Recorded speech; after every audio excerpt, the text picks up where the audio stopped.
Welcome. It's time for the further adventures of Indiana Jones. I could have been your greatest adventure. No, Frankly, no! Pack your bag, grab your passport, and prepare to go globetrotting with Marvel Comics' classic four-color adventures of Indiana Jones. Indiana Jones. So what are you supposed to be, a lion tamer? I'm a tenured professor of archaeology. That's gonna be a big help. I'm here now. What do you want to talk about? Welcome, IndyCast listeners, once again to the further adventures of Indiana Jones. I'm Joe Stuber, and joining me once again from now the cold confines of Austria, Keith Voss. Keith, how are you there? Oh, it is cold, but hold on. Gulp.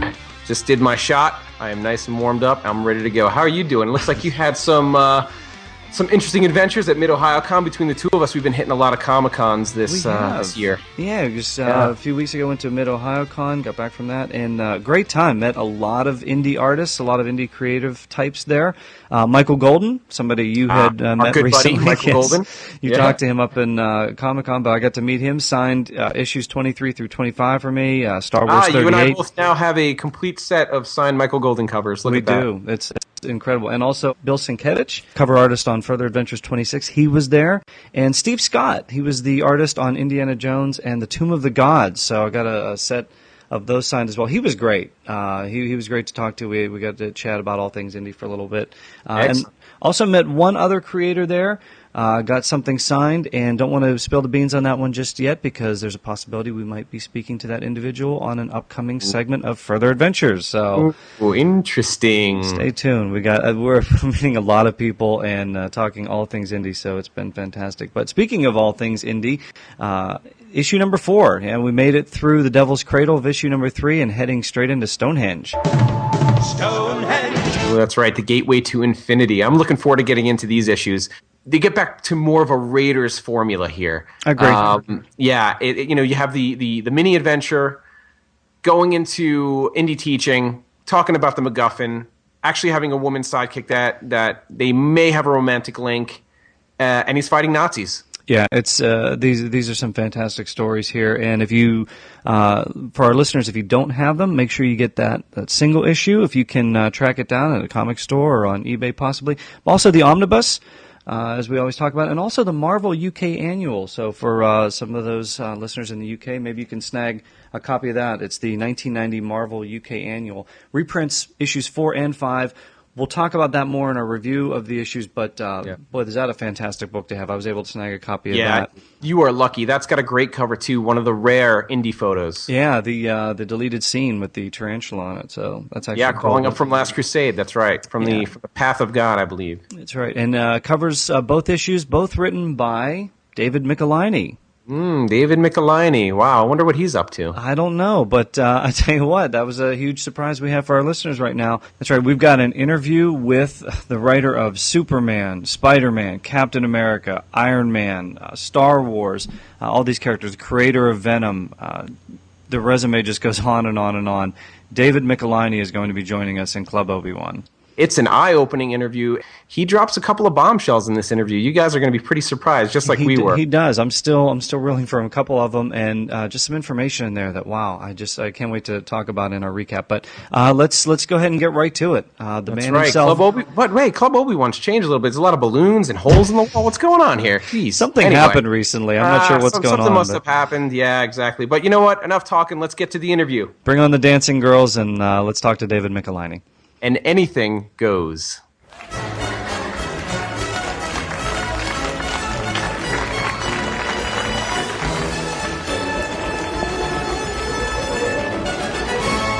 right, well, we welcome a very special guest to the IndyCast and Club Obi-Wan here. Dare I say the godfather of the further adventures of Indiana Jones, Mr. David Michelinie. Mr. Michelinie, thank you so much for joining us here today. Oh, it's my pleasure. Looking forward to talking to you about all things indie, but to get us started, tell us a little bit about your background. What got you interested in writing in the first place? Oh, gosh, I've wanted to be a writer since I was a little kid. I mean, most of my friends when I was in grammar school wanted to be like cowboys or astronauts or rock stars or something, and I wanted to be a writer. obviously I was an outcast. But I wonder how many of those other kids actually got to be cowboys and astronauts, and here I am, a writer, so some good came out of it. Influences back when you were getting started, who were the ones that sort of inspired you to start putting words to paper?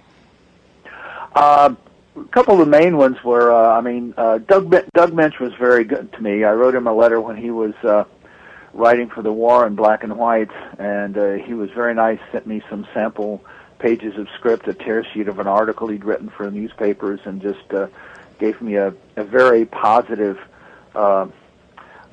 view of writers and people in comics in general.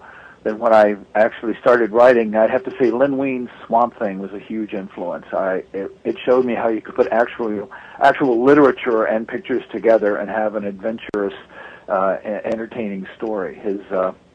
His words were just, they stopped short of being purple, but they were very descriptive and very lush, and I tried to incorporate some of that, particularly in my earlier stories.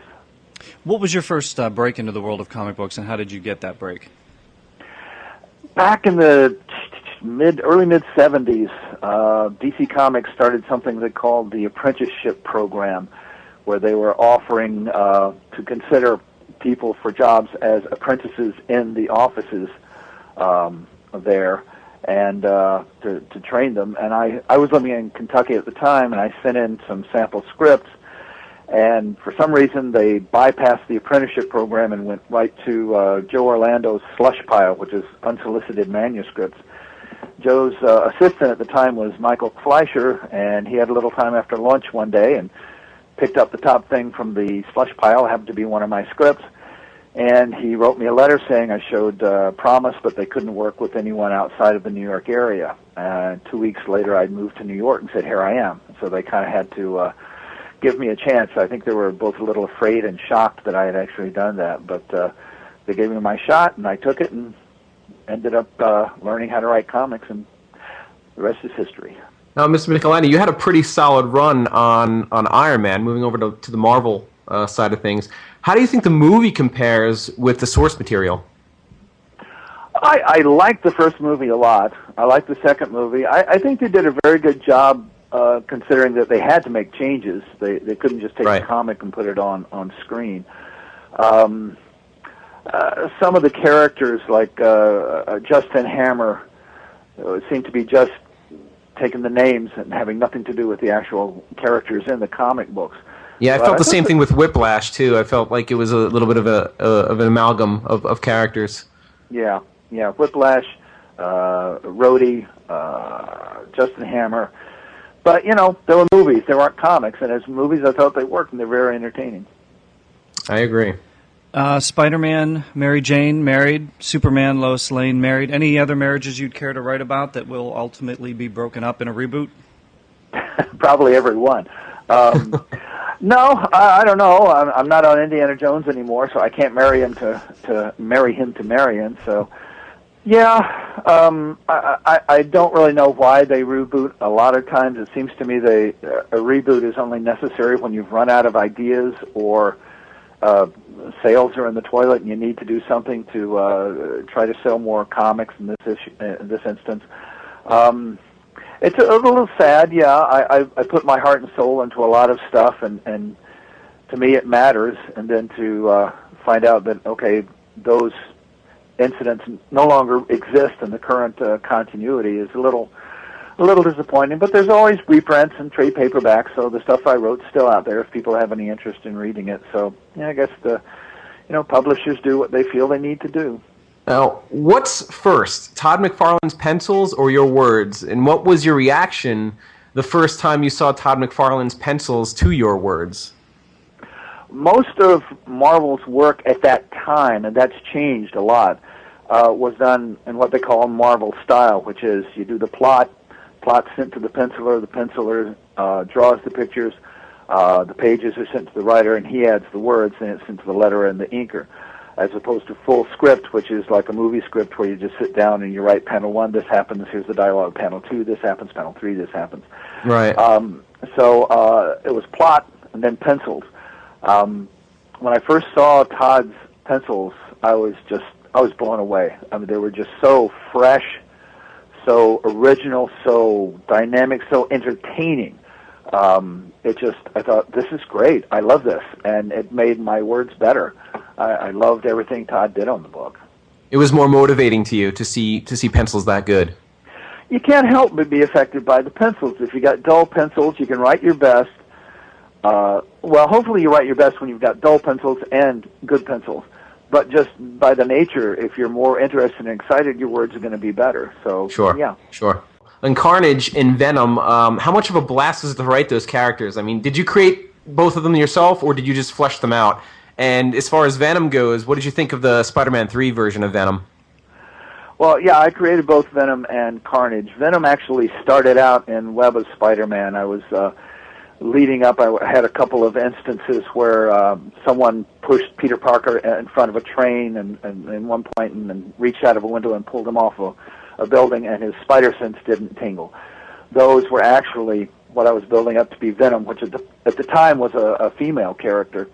Then when I was moved over to Amazing Spider-Man, editor Jim Salicrup wanted something special for issue 300. I mentioned my idea I had started in Web, and he liked it, but he wanted me to change it to be a male character because he didn't think readers at the time, this was quite a while ago, could really buy Spider-Man, a female standing toe-to-toe with Spider-Man. This is, of course, a long time ago. Right. So that's how Venom started. I had no idea that Venom was originally going to be a female character. I never knew that. Oh, yeah. It originally it was supposed to be a woman who was pregnant, and it was tied in with the Revenge of the Living Monolith graphic novel. And she was about to give birth, and her husband ran out into the street to flag down a cab, and the cabbie was looking up at Spider-Man fighting the living monolith, and he hit the husband and killed him. And as a result, the trauma, the shock, the woman gave birth, and the baby didn't survive, and that made her kind of mentally on edge, and she blamed Spider-Man since he was the cause of the cabbie not watching where he was going. Blamed Spider-Man for the death of her husband and her child, and then she joined with the symbiote, and she had become the character that became Venom. So wow. That was the original origin, which was never done. Do you think the movie did the character justice? I think it was a mistake. I think it should have been a Sandman. I agree. and okay, they could have introduced the symbiote as a subplot kind of thingy, and then made Venom the major villain in a fourth movie. I think that would have worked better. I think it was too much. It split the interest or the challenge too much. That could be a whole other show, by the way, about what we didn't like about Spider-Man 3. When you're in the movie theater, sitting there looking at these characters, though, is there any tendency to just sort of turn to the person next to you and just go, you know what, hey, that's mine? No, the person next to me would probably move if I said that. No, it was. I have to admit, it's a kick. You're looking up on the screen and thinking, "Wow, there's a character that wouldn't exist if I didn't exist." Exactly. So it was kind of cool. Not perfect, but cool to see. How were you first approached to write for the further adventures of Indiana Jones? I was friends with the editor, Louise Jones, and her now husband, Walt Simons, and we all lived a couple of blocks, from each other on the west side of Manhattan. And I guess she thought of me. I had written, if I'm not mistaken, I was writing Star Wars for her before this, so I guess she thought of me from that and offered me the book, and I said, you betcha. Yeah. So were you an Indiana Jones fan? I mean, you had seen Raiders, I'm assuming. I was a huge Raiders fan. Yeah. It's like when I was a little kid, and I could go to a Saturday matinee and watch a Tarzan movie. I'd come home and I'd tie a rope onto a tree branch and swing around and make up my own Tarzan stories. And now this is like I see Raiders of the Lost Ark, and now I get to make up new Indiana Jones stories, just like when I was a kid, make up Tarzan stories, except I got paid for it. It was terrific. You mentioned Star Wars. Star Wars was such a huge hit for Marvel, and it just seemed to one issue just crank out at the next. Compare the experience you had on Star Wars with working on Indiana Jones. Different experience, similar? It was different in many ways. Just the essence is that you've got a space opera with completely, totally made up situations, locations, and characters, as opposed to essentially an historical fiction series with touches of the supernatural. So in Indiana Jones, you've got real people and real locations with real historical backgrounds from all eras, because it's based on archaeology. You've got Earth history there. And Star Wars, you've got Alderaan and Jedis and all of this stuff. It's much more open to the imagination than what you had to do in Indiana Jones. So the two situations are completely different. And of course, I had different editors on Indiana Jones after Weezy left, and different artists and so forth. So yeah, different experiences, equal but different. From a corporate standpoint, did you notice any differences working with Lucasfilm reps when it came to the Star Wars property as opposed to the Indiana Jones property? No, I rarely heard from them. The only thing that they had me do in fact, they pretty much passed all my plots. I did have I did have the characters coming across a new Death Star that was being built, and they had me alter that because that was going to be in Jedi, I think, in the third movie. But for the most part, they let me get away with what I wanted to do. You mentioned plots. Did Lucasfilm provide you with any plots for the Further Adventure series? Where did the story ideas come from, and what were some of the challenges you faced in writing them? Lucasfilm didn't provide anything to me. You might notice on some of the, I think there are 4 of the issues, there's a mention of Archie Goodwin. When I started writing the book, Archie had a couple of pages of springboards, concepts for, I believe, a proposed Indiana Jones newspaper strip that never happened. And wow. being the incredibly generous human being he was, he offered them to me if I wanted to use them, and being not stupid, I said sure, because Archie was one of the best. So I think there were a couple that were just like one paragraph that I gave him the tip of the hat, and then there's one 2-parter that was fairly detailed, and I gave him plot credit for it.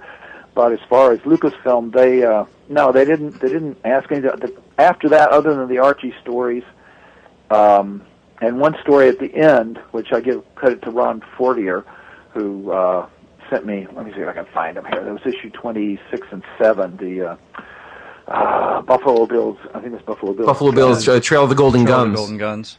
Right, Trail of and Trial of, which a lot of people mix those up.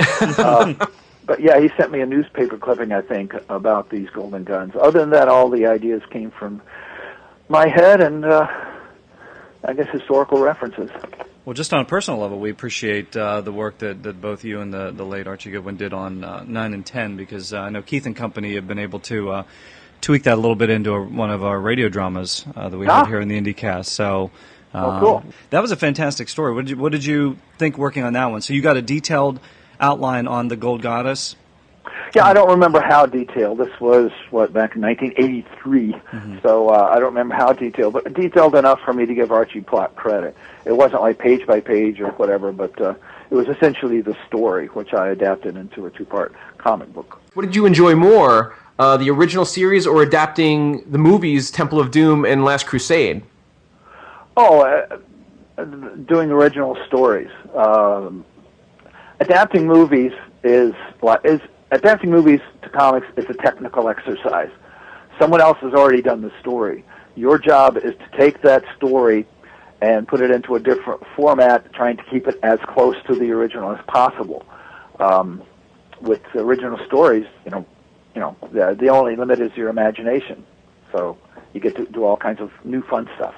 Do you get a sense too when you're adapting the movies and you look back on these now? It's almost like a director's cut. We've talked about this before in the IndyCast, where the Raiders, the Temple of Doom, Last Crusade, all these are sort of like director's cuts in that you get those deleted scenes before they're taken out of the movie. I think some of the ones like in Temple of Doom, where Willie is in the pond or whatever, and there's a big snake that comes around her, and which was deleted because the actress Kate Capshaw was afraid of snakes at the time. But do you kind of look back at these things and go, at least I got to draw a deleted scene? Well, I actually tried to include deleted scenes even when I found out that they weren't going to be in there. I tried to include them because I thought, as a reader, I think that was pretty cool. So yeah. Well, we have to thank you for that, because these books are some of the only ways that we can get those deleted scenes as of right now. Yeah. Can you think of any examples of where you've done that? Gosh, no. I just I think the snake scene that you mentioned was in there. Was that one that you knew was going to be gone?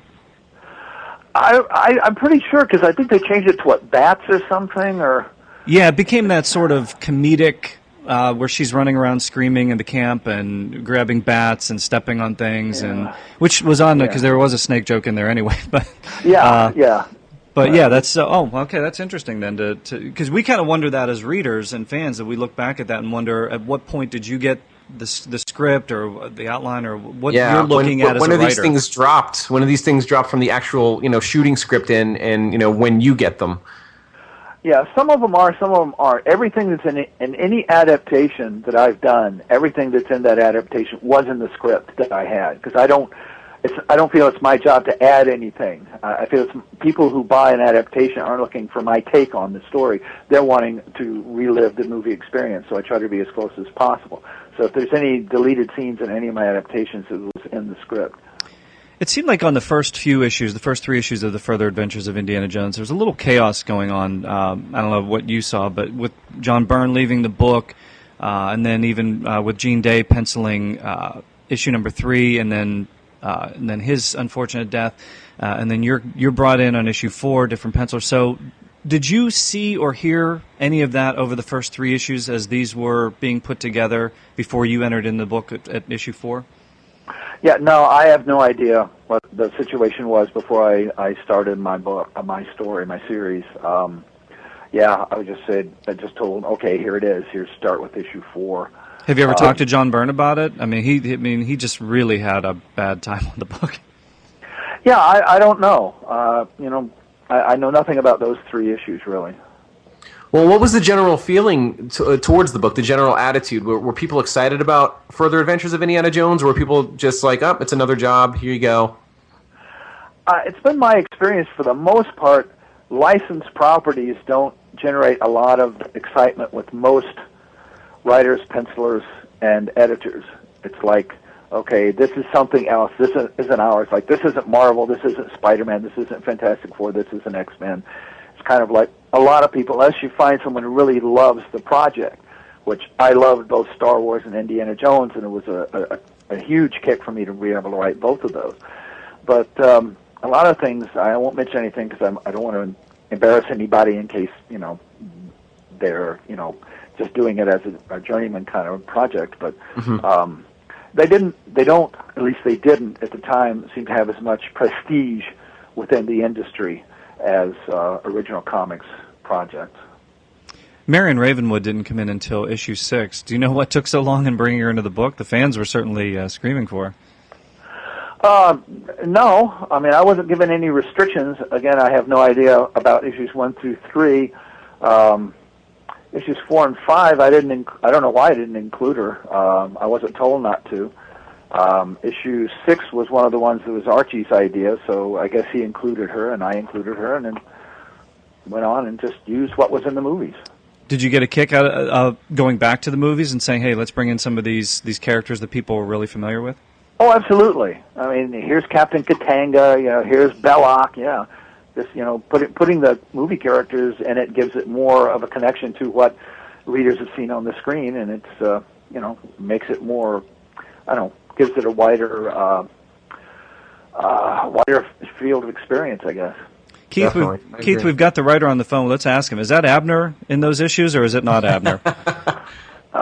Let me flip through here. Abner. I believe my feeling, I'd have to reread the book, because it's been a long time since I've read this. There's a sense, he kind of almost recognizes Marion's name at the end, but the mask stays on, or maybe he's just confused at the name, he's never heard it before. Who knows? Parroting it, who knows? But, we yeah. Or are you just going to leave that as an Indiana Jones mystery for the annals of time? I'll probably leave it for a mystery until they resurrect the book and let me write it. Perfect. You can tell us off air. I want to find out if that's actually Abner or not. No, okay. I was going to say one of my favorite storylines in the Further Adventures is the Fourth Nail. It's definitely two of my favorite issues. Can you tell me a little bit about where the idea for that came from, some of your research, how some of the research that went into that story, and if you have any favorite stories from the run and why? Okay, I research on that. There was a book called, what was it? The Spear of Destiny, which was about Hitler's quest for the spear that had pierced Jesus Christ's side while he was on the cross. Right. Actually, Indiana Jones did find that too, by the way, the Spear of Destiny. Well, of course. Maybe we'll talk about that one day too. Okay. So that was the origin of looking for that for the Fourth Nail. I'm not sure. I somewhere in there in my research I found out that it was like thought to be blessed with supernatural powers or something. Mm-hmm. And also, as I'm flipping through, this was the assassins, wasn't it? The assassins. That's right. The Ismaili assassins. They bail him out in the beginning. He's in Australia. Right. Kind of bail him out, and they bring him to Ben Ali Ayoub, and yeah, it's a great story. Those came from there was an article in a gun magazine of all things about these Ismaili assassins, and I thought, that's pretty cool. That's kind of like Mideast ninjas, So that's why I incorporated them. So yeah, I like that a lot. And I have to say, Kerry Gamble was probably the primo, not saying anything negative about any else, but like primo Indiana Jones artist. So all of the stories, the few he did, are some of my favorites. Yeah, I love his opening splash page of Indy in the sandstorm. He's got the bandana over his mouth, and he's running away from the Aborigines. It's great. It's great art. Yeah, he was terrific. I wish he was. He had some problems with deadlines. So I mean, if he could do a monthly book, he would have been just the best. This series was recently released in omnibus form by Dark Horse, with all the interest in Indiana Jones kind of being whipped up again, and now last night they talked about Indy 5 again. So have you ever had a chance to kind of go back and look over these books or think about them? What are your thoughts when you kind of look back at the series? I know we're kind of sometime later, but it's a fascinating series. I actually this morning, in anticipation of this conversation, was like the first time I've gone through them in quite some time. I remember just enjoying them a lot. I enjoyed writing them. They were fun. They were challenging. I love the characters. So that's about my only thoughts that I can come up with right now. Was there anything you couldn't do on the book when you came in? Was there anything that, because you're kind of around Temple of Doom time too as you're going in? Mm-hmm. Nothing that Lucasfilm said, no. They gave me no forbidden storylines or characters or anything like that. One of my editors kind of, occasionally, I had, how many did I have? 2 editors? Yeah. Elliot Brown, there were a couple of things that actually the artist objected to, and Elliot made me change. So a bit of censorship there, but not from Lucasfilm. Anything specifically you could tell us about? Yeah, there was one. I'm flipping to see if I can find it here. In the 15 and 16, the Captain Katanga. The Sea Butchers. Yeah, Sea Butchers. There's a scene where Captain Katanga is, the Esmeralda, it takes over his, the female pilot, Esmeralda, captures Captain Katanga and his men. I had her saying, I need you to help me. He says no. I had her cutting the throat of one of Katanga's men and saying, you have as many chances to say yes as you have men left alive. The artist on that, the penciler, Herb Trimpe, objected to that, saying that a woman wouldn't do that. And, feminists out there, address your complaints to Herb Trimpe. That was Herb, not me.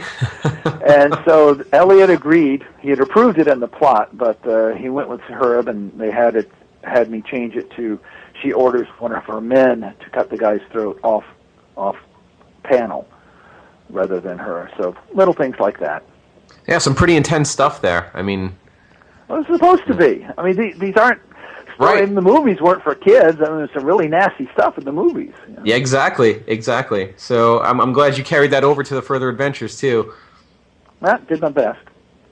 Well, issues number 19, you didn't do 23, 25, and 27 was your last issue.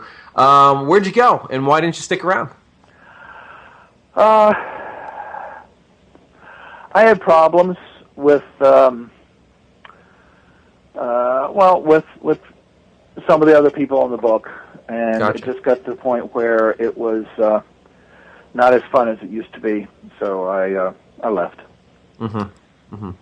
And Just is there a any lack of control issue going on, or just some things that you wanted to get through that couldn't get through, or just what was the sort of deal on that? Well, basically, okay, I have to mention names here, I guess now, but Elliot Brown was very much reverential towards Herb Trimpe. Herb was one of the original Marvel guys. I don't want to say anything negative about either of these guys, but he kind of let Herb do what he wanted to do, and that was affecting my stories.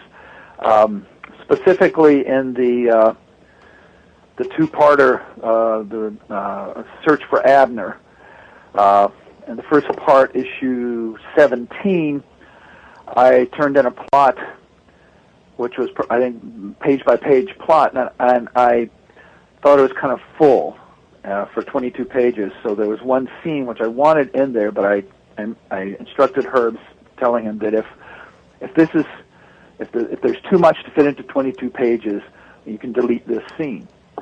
Well, when I got the pencils to add the dialogue, I noticed it was only 21 pages.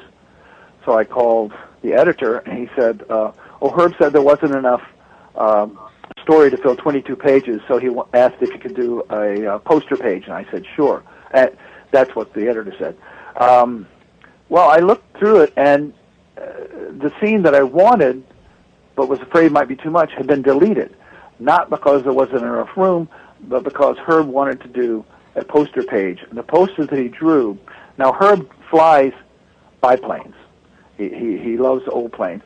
The poster that he drew was a big shot of an air show with a tiny picture of Indy and Marion on the ground looking up at these biplanes because Herb wanted to draw biplanes. It was not an exciting, adventure, danger kind of poster. But the fact that he had eliminated part of my story simply because he wanted to draw biplanes showed me that I was like low man on the totem pole on this book now, and I didn't want to continue because of that. Mm-hmm. Keith mentioned 27 was your last issue. So, are there any untold further adventures tales kind of out there? And the book itself had a relatively short run. Anything you would have liked to have done on the book that we didn't get a chance to see and read? I should mention, by the way, that in case people go to issue 17. And they don't find that poster page. For some reason, it was eliminated, and they had 2 pages of letters, so I have to assume that maybe someone at Marvel agreed that wasn't a suitable poster. So, anyway. I flipped through and didn't see it in there. So. Yeah, I didn't see anything. I didn't find it as It is a 2-page letter spread right in the middle of the magazine, so. Yeah, I don't know why that happened.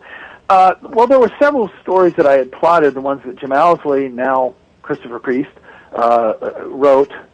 And I don't know, I would have to go through my dusty shelves of notes and everything to see if there were.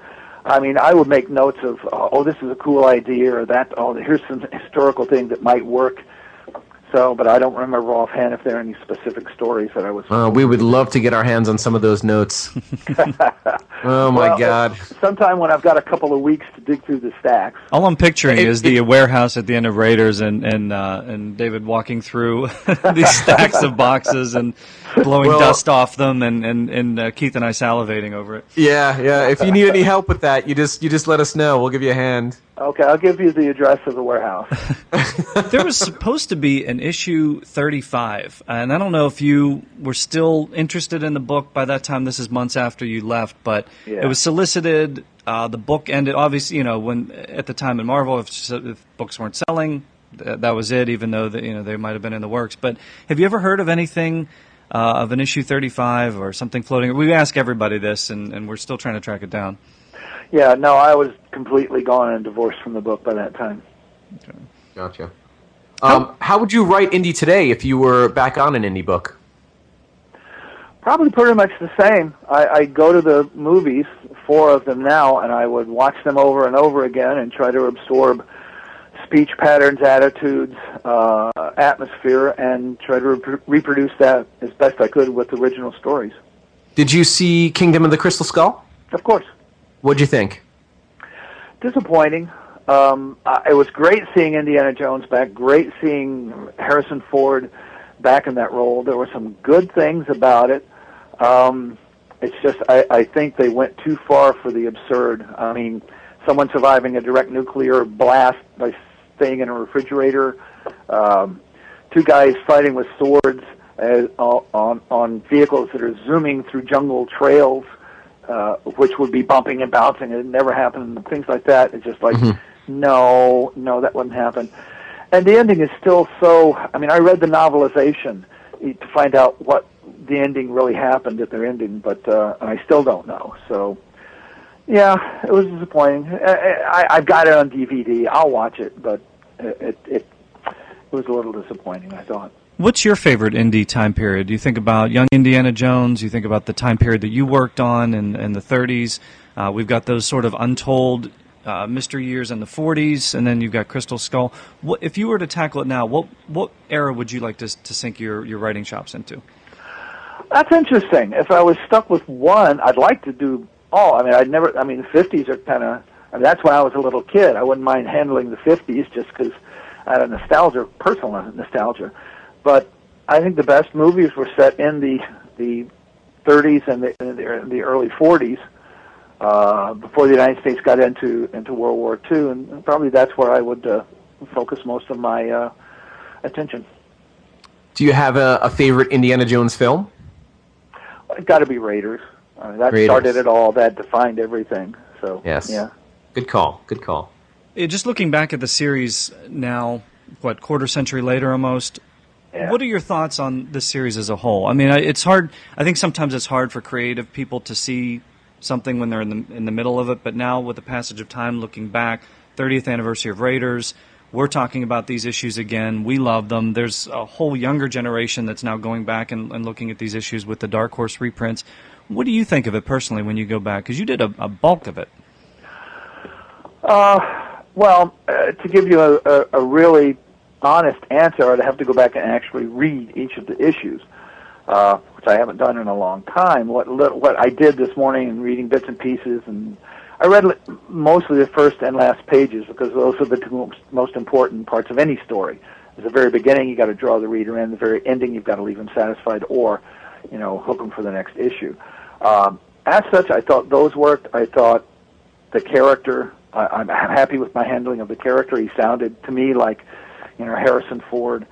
There wasn't a lot of overall continuity. It was mostly like 2-parters, stuff like that, individual stories, which was, so were the movies. So I think it was for my money, in my opinion, it was successful. I'm proud of what I did. Do you have what words do you have for the fans? Because I know sometimes I've read a couple of interviews with you, and you kind of mentioned how sometimes it's tough when people sort of pour these accolades on you for something from 20, 30 years ago or whatever. But now that you can look back a little bit, what do you have to say to the fans, not only of Indiana Jones, but Spider-Man, Iron Man, so many different characters that you've had a chance to work with? Well, I hope they enjoyed them. I hope they were entertained. I really have had no other goal in my entire career than to entertain. I love to be entertained. I love to read. I love movies. I love comics. I love books. And if I can turn that around and do that for other people, then my life's meant something, and I can smile and sit back and say, yeah, I did it. That's great. So if people who read my stuff enjoy them, come away with a smile on their face, then I'm happy and I'm very grateful. Anything you'd like to plug? Any upcoming work, appearances, websites? Oh gosh, no websites or appearances that I know of. Stuff I've got. I just had a short story out, prose short story in a Moonstone trade paperback called "The Avenger: The Justice Incorporated Files." I wrote 2 episodes of the Nicktoons animated series Iron Man Armored Adventures. I think the first one is supposed to air probably the first week in November. The other one will be next year. And I'm doing another Iron Man miniseries, so that's about it. How can people get in touch with you if they want to drop you a line? Well, I don't know. I mean, yeah, I guess my email address. I mean, I'm at Davmic, DAVMIC, at AOL.com. That's my professional address. If they have anything besides insults, I'll be happy to read them. Yeah, you have to get into Facebook world and all these other things. Everybody else that we're talking to is starting to get all these pages up and running. I'm waiting for them to come out with an anti-social network. Then I might join. Sign me up for that one. No, I have no idea why anyone would be interested in what I have to say other than, about comics. I mean, blogging, I had orange juice this morning. I took a walk. I mean, I pet my cat. Who would want to read that? I can't understand. So I kind of sit at my desk and do my little work. And Well, we have a Further Adventures Facebook page, and if you were on Facebook, you can drop by and drop us little notes on certain issues. I'm just saying, if you wanted to, that would be pretty cool. I will keep that in mind if I ever decide to take the big plunge into the world. All right. We're looking forward to that. Mr. Michelinie, we thank you so much for taking some time today to talk to us, to talk all things indie. And again, thank you for your contribution to the world of Indiana Jones. Yes, thank you very much. Well, I appreciate the interest. It's very flattering. Thank you. Well, there you have it, our interview with David Michelinie, writer of the majority of the Further Adventures of Indiana Jones tales. So we really appreciate him taking the time to do that. Yeah, some of my favorite tales. It was really great talking to him. Wow. Some eye-opening stuff there, some interesting stuff that I never knew about. Yeah. I thought the interesting information we got from that was that Archie Goodwin had... Yeah, he had a lot to do with it, didn't he? Yeah, and he was sort of the catalyst points. for bringing in Marion into the series, I guess. And then cool. the, what is it, Lost Indiana Jones newspaper strip? That, my eyes and jaw... hit the ground. Oh, could have been. What could have been? Yeah, I'm just thinking how some of the, and obviously Archie Goodwin was one of the geniuses in the comic industry, but just to know that he had a take on Indiana Jones for this, that could have been a weekly adventure. And that would have worked. On. I mean, it would have worked. Serial... it just goes into the sort of day, Flash Gordon mode of just think of old-timey comic strips. It's something indie is built for. It's something the indie stories are built for serialization. And what better than a newspaper strip? Yeah, and what better writer to take over this idea that didn't go through than David Michelinie, who just took these ideas and ran with them and created some of the greatest stories we've ever had.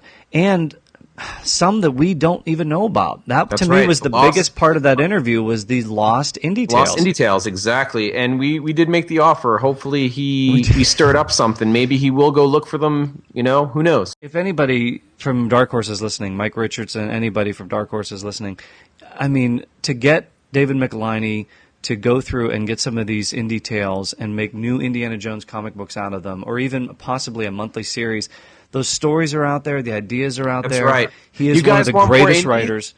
That's right. Forget waiting for Indy 5. We're going to be waiting for it, okay? Yeah, you want more Indy? It's there. Let's get it. It's there. It's there. Exists. They exist. All we have to do is just get them out there. Yep. Let's do it, guys. Right, Dark Horse. I mean, let's get some campaign going. Somebody start a Facebook page. But these tales are out there, and they're written by one of the greatest indie writers ever. So they're there. Right. We could get a monthly Dark Horse series. Boy, this would be fantastic. Yeah, forget Indy 5. We've got new indie tales already ready to go. So George Lucas doesn't have to find a MacGuffin. He's got tons of them out there, and they're in David Michelinie's filing cabinet. Exactly. Hey, what do you say about some emails, Joe? Mister, get your arm out of that mailbox. I mean now. Oh, dear me. I haven't had so much trouble delivering a package since the incident in Vienna. Our first email this week comes in from Mariano, and he writes, Joe and Keith, Thank you, brothers, for dissecting the comics the way you do. It's really entertaining and mind-blowing. You guys rock. Well, thank you, Mariano. The segment is one of my favorites, and it's like reading the director's cut version of the comic with commentary on and closed captions. Make a t-shirt with it. Keep it up, and thanks for keeping the Indiana Jones flame on. Well, thanks a lot, Mariano. You know, I actually met Mariano at the Connecticut Comic-Con. He's a great guy. He's a big indie fan. He was there with his son, and yeah, we appreciate the email, Mariano, and we also agree with you. It definitely is a director's cut. We love doing this as much as you guys love hearing it, so we're really glad you're enjoying it. Yeah, and a great idea from Mariano, but I already beat him to it. I did make a t-shirt out of it. Our next email is from Mark, Keith, and Joe. Gentlemen, you are slowly working your way through the entire Marvel bullpen from the 80s. Good show. Peace.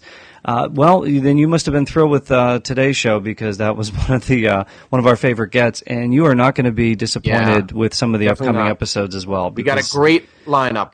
Our next email comes from a good friend of the show, Rocky, and he writes, "Hi guys, making my rounds with emails to the IndyCast crew, and just wanted to drop you an email as well and say thank you for the great interviews in episode 136. I have to say, I've always been a little critical about the artwork and storyline on the Raiders comics, but now after listening to your interviews, I kind of feel bad feeling that way.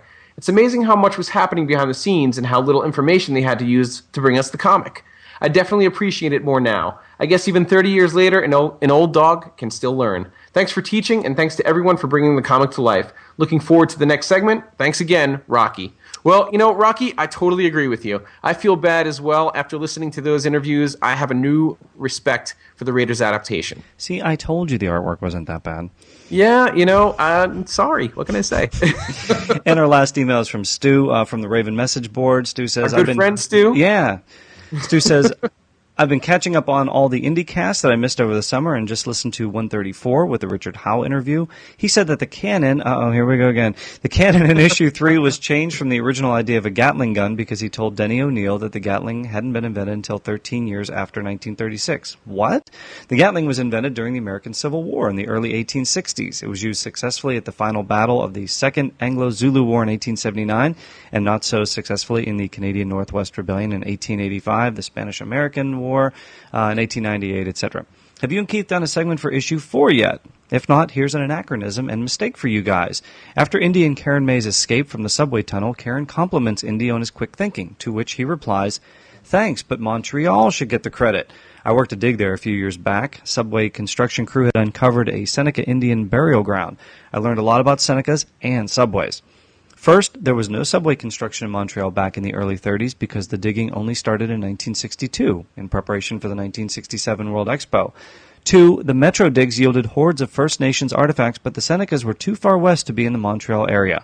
If your 4 segment hasn't been recorded yet, this might be worth mentioning for fun, of course." Well, thanks, Stu. Yeah, that was fun, but thanks a lot, Stu. That makes my head swim.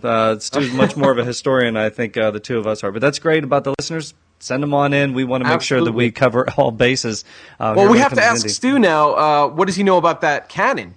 I mean, he told us about the Gatling gun. Now he has to tell us if that cannon can actually shoot 40 miles I think away it was, and a mile up. I think we've realized it wasn't a Gatling gun, but there were some gas-powered Gatling guns that were created. I think that's what Richard Howe was maybe referring to.